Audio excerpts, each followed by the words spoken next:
My name's Marcos Major, and we're here at a sidewalk garden in San Francisco to talk about the sidewalk landscape permit application process. Whether you're in the Richmond, Western Addition, or in Bernal Heights, you need a sidewalk landscape permit to ensure safety for yourself, your neighbors, and to ensure accessibility to the sidewalk for all San Franciscans. Remember, this process is an opportunity for you to build community, work with your neighbors, and tear out that cement and build gardens. So let's get started. The first thing you need to do is to go to the DPW website and download the sidewalk landscape permit application.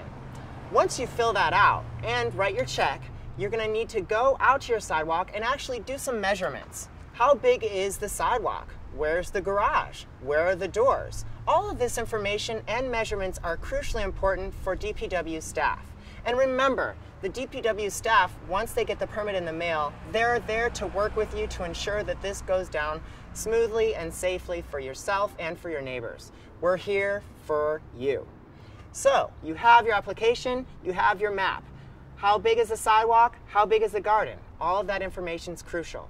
Let's talk about the requirements first. The sidewalk itself needs to be at least 6 feet wide. This sidewalk is a little bit deeper than that. In some instances, 4 feet is acceptable, but generally, go with 6 feet. And then let's talk about the gardens. The gardens themselves are generally found on either side of the sidewalk, the property side and the curb side. Let's talk about the curbside gardens first. So as you can see, I'm walking here on this path. This is called an accessibility path. This is required for all curbside gardens wherever there's a parking spot. So this is 48 inches wide, or 4 feet, and it must be set to ADA or American Disabilities Act standards. That means cement or pavers that are set to ADA standards.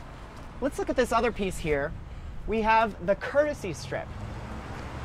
The courtesy strip is this 2-foot strip. You measure it from the curb face all the way into the garden, 24 inches. As you can see, the courtesy strip goes all the way to here, and the courtesy strip's required anywhere that there isn't a tree. Tree basins can go all the way to the curb.